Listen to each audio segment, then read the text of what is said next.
हमारे साथ चर्चा के लिए वरिष्ठ पत्रकार डॉक्टर हरीश चंद्र लखेड़ा जी जुड़ चुके हैं। सर, आपका बहुत बहुत स्वागत है टीवी 100 पर। जी सर, सबसे पहले आपसे जानना चाहेंगे, राज्य निर्माण के 23 साल बाद भी आखिर क्या वजह है कि जो राज्य आंदोलनकारी है उनको सम्मानजनक दर्जा नहीं मिल पाया है?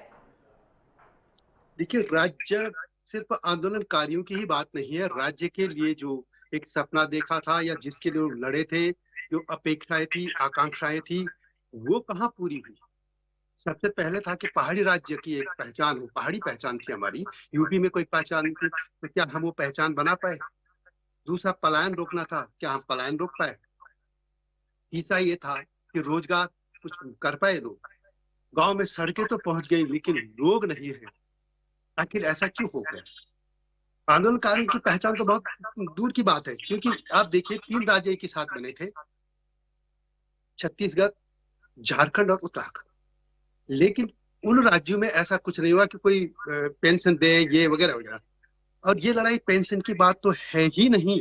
जैसे मैं अपनी बात करूं कि हमें पेंशन की हम बात ही नहीं करें, एक पहचान की। जब स्वतंत्रता आंदोलन हुआ था तो जो भी स्वतंत्रता सेनानी, एक गजट में नाम चले गया कि हाँ ये लोग हैं।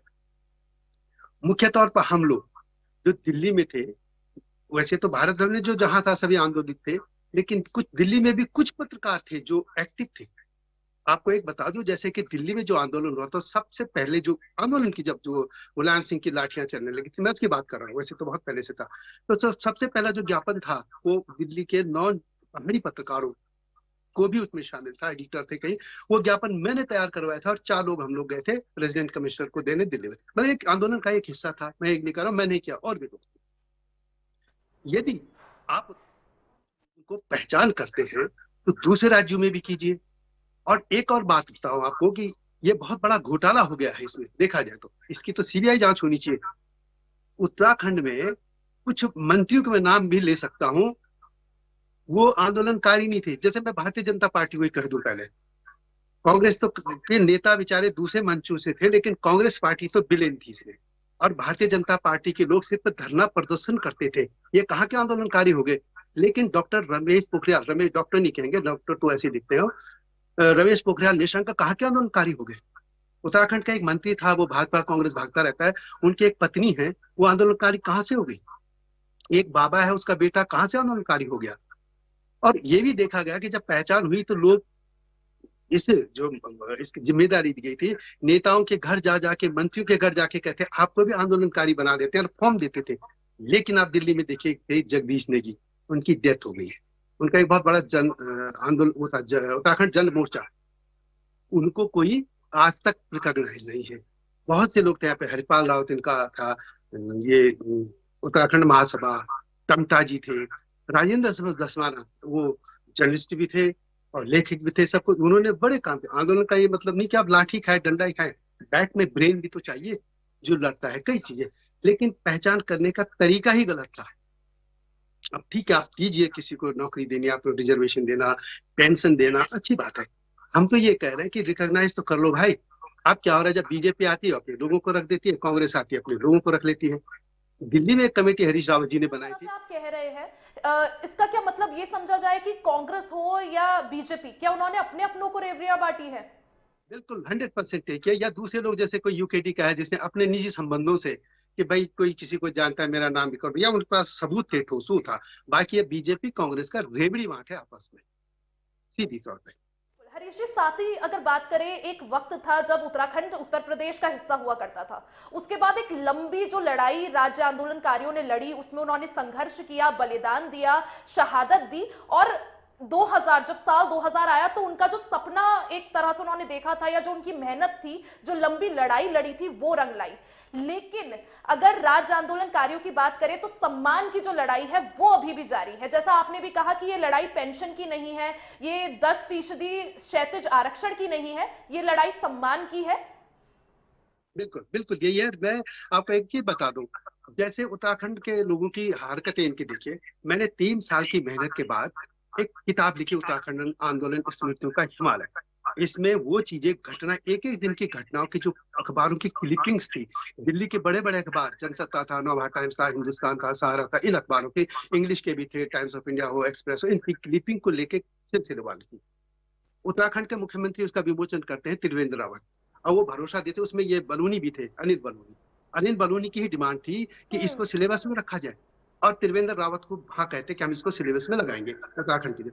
और बाद में सिलेबस, जब मैं त्रिवेंद्र रावत को चिट्ठी देता हूँ, कुछ दिन बाद पूछता हूँ क्या हुआ, वो कहता हाँ कहीं सिस्टम में होगी। ये तो ऐसे उत्तराखंड के नेता है, अब मैं खुलेआम नाम लेके बोलूंगा इनका सबका। उत्तराखंड हरीश रावत, उन्होंने इलेक्शन से 3 महीने पहले ये कमेटी बनाई, और उसके बाद यहाँ एसडीएम बिठाने की बात थी कि हम जिला बनाएंगे, एसडीएम बिठा दिए और खत्म हो गया मामला। यहाँ जो पहचान बनानी थी, एक कमेटी बैठी थी, उसमें मेंबर था। तो उत्तराखंड के नेता ही खुद नहीं चाहते कि दिल्ली या जो दूसरे, दिल्ली की मैं बात करूँ, चंडीगढ़ में हुआ, लखनऊ हुआ, बंबई हुआ, देश भर में लोगों ने काम किया। जो आप चुन, कुछ और तरीके तो होंगे ना। आपने क्या कर दिया, एक डीएम को दे दी जिम्मेदारी, डीएम आपका अफसर है। अब वहाँ क्या है कि अफसरों के, यहाँ के ये डरते हैं, वहाँ के मंत्री, यहाँ तक कि सीएम तक, एक सीएम तो मीटिंग में बैठ के उसके पांव कांपता था अफसरों के सामने। ये हालत है वहाँ के लोग, जिंदा दिल नहीं है ना कि आपको कैसे काम लेना है उनसे। तो दिक्कत यह है कि आपको पहचान करनी है, तो बीजेपी और कांग्रेस में रेवड़ियां क्यों बांट रहे हैं आप? इसकी तो जांच होनी चाहिए, जांच होनी चाहिए, और वे लोग भी दंडित किए जाने चाहिए जो इस प्रोसेस की उनके जिनको जिम्मेदारी गई थी, जो लोगों के घर घर जाके इसमें पर्चा उनको कहते थे कि अब वो बनिए। आखिर ये बताए कि आसाराम में कोई था, कोई उसका बेटा कैसे बन गया? एक मंत्री की जो दूसरी तीसरी पत्नी कैसे, पूर्व मंत्री था एक नेता, उसकी दूसरी तीसरी पत्नी नॉन पहाड़ी थी, कैसे बन गई? वो आंदोलन में थी। ये घोटाले की जांच होनी चाहिए। हम सम्मान की बात कर रहे हैं। एक यदि आप गजट निकालते हैं तो इसमें जगदीश नेगी या बी आर टमटा कैसे रह जाते हैं? उनका नाम नहीं होगा। कितना आंदोलन किया था, और वहां पे नाम होगा एक फर्जी लोगों का। रमेश पोखरियाल निशंक कैसे आंदोलनकारी हो गया? उसका नाम उसमें आएगा और हमारा नाम नहीं आएगा। एक रमेश पोखरियाल, एक निशंक एक उदाहरण है। इस तरह के तमाम नेताओं की बात जी हरीश जी, साथ ही अब जो ये बात आ रही है कि 10% जो क्षैतिज आरक्षण मिलेगा राज्य आंदोलनकारियों को और उनके आश्रितों को, ये कैबिनेट में इसमें मोहर लग चुकी है। अब बिल आएगा और विशेष सत्र बुलाने की बात हो रही है, उसमें शायद ये बिल पास हो जाए। अब इस फैसले को आप किस तरह से देखते हैं? देखिए, सीधी सी बात है कि उत्तराखंड में नौकरियां कितनी है, थोड़ी सरकारी उसमें है और थोड़ा सी किसमें है, ये टीचर्स है ना। अब टीचर में इन्होंने क्या करते, शिक्षा मित्र बना दिए। ये बीजेपी शायद यूपी से लाई थी इसको, शिक्षा मित्र में आधी तनख्वाह देते हैं। वो इस आरक्षण का कोई मतलब नहीं है जब तक कि आप नौकरियों का भंडार न हो। नौकरियां तो है नहीं, आप आरक्षण देंगे, ये तो चुनावी स्टंट है, कुछ नहीं है इसमें। आरक्षण से कुछ नहीं होगा, आरक्षण से सवाल नहीं होना। सवाल ये था कि आपको यदि आप करना ही है तो दूसरे तरीके से डेवलपमेंट कर, वो दूसरा मुद्दा हो जाएगा। मैं अभी इसी पे केंद्रित रखूंगा कि आरक्षण ये सिर्फ चुनाव स्टंट है, क्योंकि लोकसभा चुनाव है, इससे अलावा कुछ नहीं है। नौकरियां कहाँ बताइए? और जितने नौकरियां होंगी भी उसमें कितने घोटाले होते हैं, मुझे लगता है ये लोग जाते हैं गाँव घोटाले। आप देख रहे हो, जेल भी छूट जाता है। बीजेपी का कोई नेता था, वो बाहर निकल गया, तमाम फर्जी फ्रॉड टाइप वहां पे इन कमेटियों के हेड बन चुके। तो क्या करोगे? और दोनों में होता है, बीजेपी में होता है, कांग्रेस में भी होता है। लंपटों के लोग जो है, लंपट लोग किसी भी कमेटियों के हेड बन चुके हैं। अब क्या करेंगे आप? आरक्षण का मैं कहता हूँ सिर्फ चुनाव स्टंट है, क्योंकि लोकसभा चुनाव है। जी साथ ही हरीश जी, अगर 2025 की बात करें तो जब उत्तराखंड को 25 साल पूरे हो जाएंगे तो धामी सरकार ने नारा दिया है कि उत्तराखंड को अग्रणी राज्य बनाएंगे देश का। ऐसे में जब उत्तराखंड 25 वर्ष पूरे करेगा, आप इस चीज को कैसे देखते हैं? क्या उत्तराखंड वो सपनों का उत्तराखंड बन पाया है जिसके लिए वो लंबी लड़ाई लड़ी गई थी? क्योंकि पहाड़ों की बात करें तो उत्तराखंड अलग ही इसलिए हुआ था उत्तर प्रदेश से, क्योंकि पहाड़ की जो समस्याएं थी, पहाड़ के जो लोग थे, उनको वो सुविधाएं नहीं पहुंच पा रही थी जो उत्तर प्रदेश के बाकी लोगों को मिल रही थी। देखिए, मैं इसमें 2-3 चीजें पे आपको कहना चाहता हूँ जी। आप 25 साल मनाए, आने वाले 50 साल मनाएंगे, 75 मनाएंगे, 100 मनाएंगे, वो अलग। अभी सवाल है कि उत्तराखंड के पहले, मैंने जो पहले भी कहा था कि पहली क्या जिम्मेदारी थी, पहली जो हमारी जिम्मेदारी नहीं, हमारी मांग थी एक पहचान। क्या हम पहचान बना पाए?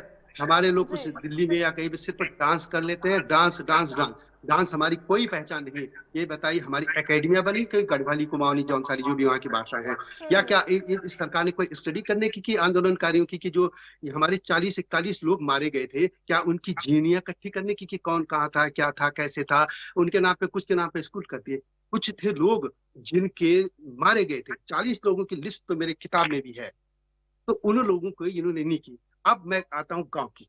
हेलो, आवाज कट गई है। मिल पा रही है? जी सर। तो उत्तराखंड की बात करें तो फिर हर साल जो है, उत्तराखंड की बात करें तो जिस तरह से ये बात सामने निकल कर आई थी कि इस साल धामी कैबिनेट ने इस फैसले पर मुहर लगाई है कि सरकार की तरफ से आंदोलनकारियों को 10% क्षैतिज आरक्षण देने की मांग पर धामी कैबिनेट ने मुहर लगा दी है। अब वक्त है कि जब ये बिल उत्तराखंड सदन में आएगा और इस पर मुहर लगेगी, सम्मानजनक दर्जे के लिए लगातार जो है राज्य आंदोलनकारियों की जो लड़ाई है वो जारी है। राज्य गठन के 23 वर्षों बाद भी राज्य के आंदोलनकारी राज्य में सम्मानजनक दर्जे के लिए लड़ाई लड़ रहे हैं। लंबे समय से राज्य आंदोलनकारी क्षैतिज आरक्षण की मांग करते आ रहे हैं। इसके लिए आंदोलनकारी कई बार देश की राजधानी दिल्ली और राज्य की राजधानी देहरादून में भी धरना प्रदर्शन कर चुके हैं। अभी हाल ही में सरकार की कैबिनेट बैठक में मुख्यमंत्री पुष्कर सिंह धामी ने राज्य आंदोलनकारियों को 10% क्षैतिज आरक्षण देने की मांग पर मुहर लगा दी, जिसके बाद लगा कि आंदोलनकारियों के घावों पर अब मरहम लगेगा। लेकिन अभी आंदोलनकारियों को पेंशन तो कभी सरकारी नौकरियों के नाम पर प्रदेश की सरकारें विवादों में फंसाती रही हैं। आलम यह है कि सरकार चाहे कांग्रेस की हो या बीजेपी की, सभी अपने अपने लोगों को रेवड़ियां बांट रही है। एक बार फिर से इसी मसले पर चर्चा के लिए हमारे साथ हरीश लखेड़ा जो एक बार फिर से जुड़ चुके हैं। सर, आपकी आवाज मिल पा रही है? आप अपनी बात पूरी करिए प्लीज। हाँ हाँ, हेलो। आपसे ये भी जानना चाहेंगे कि हर साल 2 अक्टूबर को रामपुर तिराहे पर शहीदों के स्मारक पर माल्यार्पण होता है, उन्हें श्रद्धांजलि दी जाती है। उत्तराखंड में भी बीजेपी की सरकार है, उत्तर प्रदेश में भी भारतीय जनता पार्टी की सरकार है और केंद्र में भी बीजेपी की सरकारें हैं। फिर भी आखिर आज तक मुजफ्फरनगर कांड के एक भी दोषी को सजा क्यों नहीं मिल पाई? हाँ, यही तो इस देश की ना न्याय प्रणाली को देखिए ना। इस भारत की जो न्याय प्रणाली है या सुप्रीम कोर्ट की मैं देखता हूँ, एक है तीस्ता सीतलवाड़, उसको जमानत देने के लिए सरकार ये अपना अपना जो सुप्रीम कोर्ट है, रात 2-2 बेंच बैठ जाती है। और यहाँ इतने साल महिलाओं के साथ अन्याय हुआ, तो इसमें सरकारें क्या कहती है? तो न्याय प्रणाली को पहले तो ये देखना होगा कि न्याय प्रणाली कर क्या रही है। दूसरा, सरकारों की बात है, वास्तव में ये ना ऐसे वकीलों को रख देते हैं जो बेचारे बस अपनी तनख्वाह या फीस लेते हैं, इसलिए एक्टिव उनको वकील रखने चाहिए थी। और कुछ ऐसा करना चाहिए इनको कि भाई सरकार को नियम बनाने चाहिए, कानून की विद इन इतने पीरियड में ये पूरा हो जाए ये केस। ये तो लटकते रहेंगे क्योंकि इसमें पॉलिटिकल लोग इन्वॉल्व है। अब वो बुआ सिंह को कौन करेगा? एक अनंत सिंह थे, उसको राजनाथ सिंह बचाते रहे, जिसने कहा था कि रात को महिला आएगी तो उसका तो रेप करे हो गई। अनंत कुमार सिंह, उसको राजनाथ सिंह ने सीबीआई की परमिशन नहीं दी थी, इसकी सीबीआई इसको लेना चाहती थी। वो कृषि मंत्री थे, इनका सचिव था, अपनी जातिवाद ठाकुर साहब ने नहीं कर दिया, ये आरोप लगता है ना। तो ये नहीं होगा क्योंकि इसमें दोनों तरफ पॉलिटिकल लोग, इसमें बीजेपी के लोग शामिल हैं, सपा बसपा के तो अन्यायी अत्याचारी थे ही, तो कांग्रेस और बीजेपी के लोग ही नहीं चाहते, इसलिए कुछ नहीं होना है। मैं आज बता दूं, सिस्टमेटिक होता तो आज तक इनको दंडित किया जाना चाहिए था। अभी तक लोअर कोर्ट और सीबीआई कोर्ट से आगे नहीं चल रहा है मामले, तो सरकारें नहीं चाहती। क्यों नहीं चाहती? तो हो जाता था, अच्छे वकील रखते ना। जी हरीश, बिल्कुल इस मामले में सीबीआई जांच के भी आदेश दिए गए थे। चाहती तो उत्तराखंड सरकार पैरवी कर सकती थी। एक बार भी, इतने साल बीत जाने के बाद भी सरकार ने एक बार भी ये जानने की कोशिश नहीं करी कि केस की स्थिति क्या है। कि इनको देखिए हो क्या रहा है कि पहाड़ में लोग पहले संघर्ष से आए, गरीब थे बेचारे, जब देहरादून में आ जाते हैं, इनको घोड़ा गाड़ी वो मिल जाता है, तो फिर ये उसी सुविधाओं को बटोरने में लग जाते हैं। उत्तराखंड के मैक्सिमम जो ये नेता हैं, इनका जीवन अब सुख सुविधाएं बटोरने में लग गया, उनको पहाड़ से क्या लेना। आपका एक सवाल पीछे रह गया था, इसमें कनेक्ट हो गया, डिस्कनेक्ट हो गया था। तो आपने कहा था कि जो 25 साल में मना रहे हैं, देखिए आप सवाल ये था कि पहचान का, मैंने कहा पहचान बनी हमारी। डांस तो हमारी पहचान नहीं है, जो दिल्ली में भी नाचे, बंबई में भी नाचे, देहरादून में भी नाचे, नचवा रहे हैं और कुछ नहीं। दूसरा, गांव खाली हो गए। गांव, सवाल ये था कि मैं भी अपना गांव लौटना चाहता हूँ, मेरा बचपन वहीं बीता, पढ़ाई लिखाई सब वहीं हुई, देहरादून से पढ़ के बाद में दिल्ली आया, मैं भी जाना चाहता हूँ। लेकिन मुझे 2-3 चीजें चाहिए ना। एक तो मुझे इतनी पैसा तो मिले, मेरा पेट भर जाए वहां। दूसरा, मैं बीमार हूँ तो मैं कहीं हॉस्पिटल तो ठीक मुझे मिले सुविधाएं। बच्चों को तो चलो, बच्चे तो देश भर जाएंगे, पलायन जाना भी चाहिए, मैं उसमें कोई मना भी नहीं करता। पलायन न होता तो हम यहाँ न होते, या डोभाल जी या जो हमारे सीडीएस रावत जी थे या चौहान जी। हमारे साथ उत्तराखंड राज्य आंदोलनकारी परिषद के पूर्व अध्यक्ष धीरेन्द्र प्रताप जी भी जुड़ गए हैं। सर, आपका बहुत बहुत स्वागत है टीवी 100 पर। जी धन्यवाद। धीरेन्द्र जी, राज्य में अगर बात करी जाए तो चिन्हित राज्य आंदोलनकारियों की जो संख्या है वो 13,000 के करीब है। आखिर आपसे जानना चाहेंगे क्या प्रक्रिया है, किस तरह से निर्धारित होता है कि कौन राज्य आंदोलनकारी है और कौन नहीं? देखिए, राज्य आंदोलनकारियों के लिए हमने एक प्रक्रिया बनाई थी जिसमें एक सप्ताह जो लोग जेल रहे थे या जो लोग घायल हुए थे उनको हमने आंदोलनकारी चुना था। ये सन 2005 की बात है, जब स्वर्गीय नारायण दत्त तिवारी हमारे कांग्रेस के पहले मुख्यमंत्री बने थे और ये प्रक्रिया काफी वर्षों तक चलती रही और 4-5 बार मुझे इसमें चेयरमैन होने का मौका मिला। अंतिम बार जब हरीश रावत जी सीएम बने थे तो तब हमने जो लोग सक्रिय आंदोलनकारी भी थे उनका भी चिन्हीकरण किया था और इस तरह बहुत सारे आंदोलनकारी जो छूट गए थे वो इस फ्रेमवर्क में आ गए थे। जी बिल्कुल। साथ ही धीरेन्द्र जी ये भी जानना चाहेंगे, जिस तरह से अगर उत्तराखंड की बात करें तो एक वक्त था जब उत्तराखंड उत्तर प्रदेश में शामिल था और उसके बाद एक लंबी लड़ाई चली क्योंकि पहाड़ की जो समस्याएं थी या पहाड़ के जो लोग थे उन पर उतना ध्यान नहीं दिया जा रहा था, उनको उतनी सुविधाएं नहीं मिल पा रही थी। एक लंबी लड़ाई राज्य आंदोलनकारियों ने लड़ी, संघर्ष किया, बलिदान दिया, शहादत दी और उसके बाद साल 2000 में 9 नवंबर साल 2000 में जो है आपका ये जो लड़ाई जो थी वो रंग लाई। लेकिन अगर बात करें जो अभी भी लड़ाई चल रही है कि राज्य आंदोलनकारियों के सम्मान की, वो अभी भी जारी क्यों है? देखिए, राज्य आंदोलनकारियों का सम्मान और उनके सपने ये हमारे मूलभूत जो हमारे दिमाग का संघर्ष था या जो हमने जीवन लगाया उसकी प्राथमिकता थी। अब ये कहना कि इसमें अभी भी लड़ाई चल रही है, भारत देश को भी आजाद हुए 75 साल हो गए हैं और हम अमृत वर्ष मना रहे हैं, तो बहुत सारे सपने जो उस वक्त भगत सिंह जी ने देखे होंगे, सुभाष चंद्र बोस जी ने देखे होंगे, वो आज भी पूरे नहीं हुए होंगे। तो उत्तराखंड तो अभी 22-23 साल का एक युवक है, मुझे लगता है कि ये धीरे धीरे एक पौरुष और पुरुष का रूप लेगा। तो उसके बाद निश्चित तौर पर समय गुजरने के साथ ये राज्य का आदर्श राज्य बनेगा, मुझे इसमें कोई संदेह नहीं।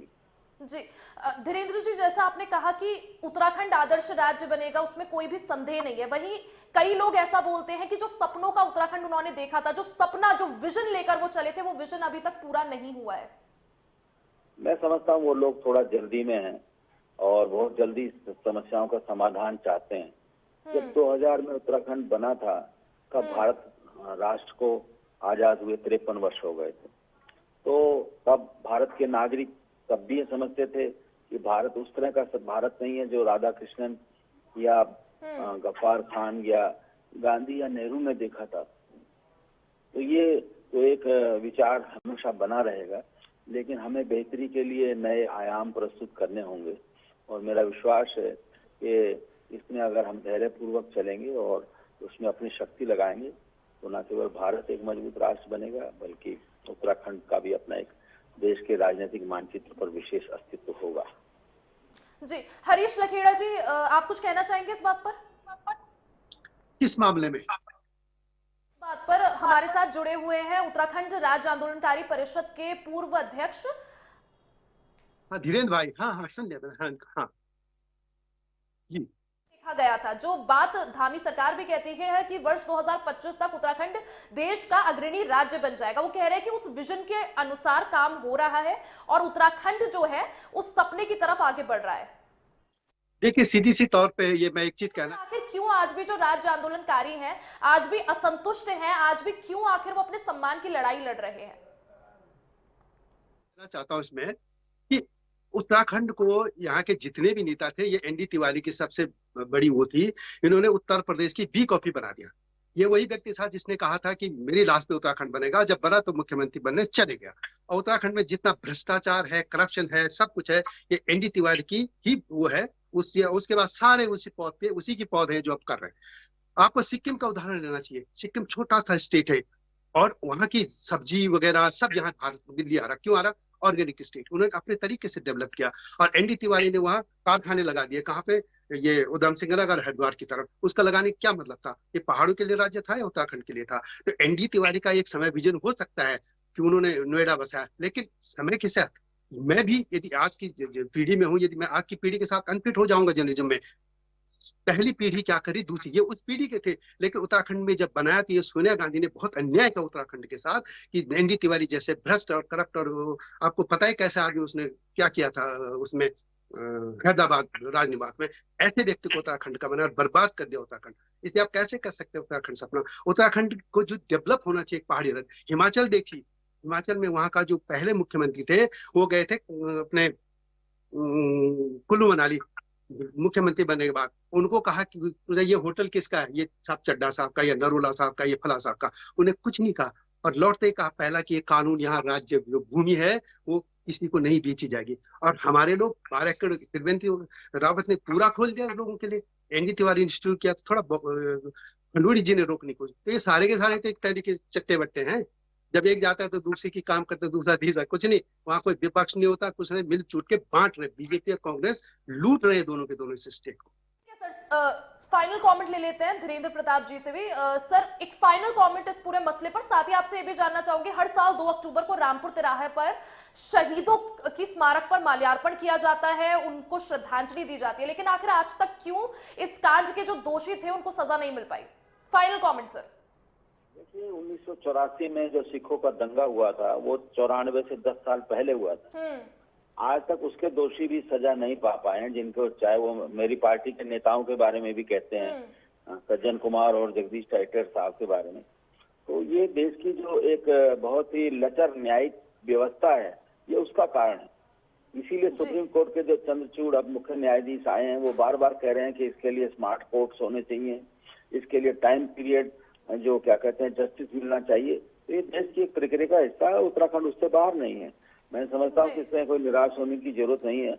अभी लगातार बयान हो रहे हैं, सीबीआई मुजफ्फरनगर में जो कोर्ट है, एडीजे, वहां पर उसकी लगातार सुनवाई कर रहे हैं, और मुझे उम्मीद है कि इस बारे में, क्योंकि अंतिम सुनवाइयां करीब करीब हो चुकी हैं और जो गवाह हैं उन्होंने भी अपने बयान दे दिए। मैं जब इस विभाग का मंत्री था, मैं भी तब मॉनिटरिंग करता था इसकी बार बार, लेकिन यही है कि कभी हाई कोर्ट इलाहाबाद के अंदर से नोटिस नहीं आ रहा है, कभी यहाँ पर सीबीआई के जज बदल जा रहे हैं, कभी वकील मर गया है। इसके चलते चलते ये सारी घटनाएं घटी हैं, और वो देश की न्यायिक व्यवस्था का हिस्सा है। बाकी मैं फिर ये कहना चाहता हूँ कि आंदोलनकारियों के चिन्हीकरण की प्रक्रिया सरकार ने अभी भी चला रखी है। आज भी मेरे पास कई लोगों के फोन आए थे, और ठीक है सर। एक हरीश जी से एक फाइनल कमेंट सर, जो परिकल्पना जो उत्तराखंड की आप लोगों ने देखी थी, क्या वो बन पाया है, और अगर नहीं तो उसका वजह आप किसको देखते हैं? देखिए, मैं बिल्कुल नकारात्मक भी नहीं बोलूंगा। बहुत कुछ काम हुआ, ऐसा नहीं है, बहुत अच्छा भी काम हुआ, सब कुछ हुआ, लेकिन जो हम चाहते थे वो नहीं हुआ। सबसे बड़ी बात ये थी, पलायन नहीं रुक रहा। पलायन सब केंद्र तो वहाँ के शहरों में हो गया, कस्बों में हो गया, या बाहर हो रहा। एक को रोकने की जरूरत है, पहचान बनानी चाहिए। तीसरी बड़ी बात है कि उत्तराखंड के जो नेता हैं, उनमें स्वाभिमान होना चाहिए कि वो अपने लोगों की भी मदद करने खुल के आए। वो बाहर के लोगों की मदद करते हैं। ये जो कांड हुआ था भी, ये जो अंकिता भंडारी, वो कौन था? दोनों का ही बहुत बहुत शुक्रिया समय निकालने के लिए और उत्तराखंड के साथ जुड़ने के लिए। इसी के साथ इस चर्चा में फिलहाल के लिए सिर्फ इतना ही। खबरों का सिलसिला आगे भी जारी रहेगा।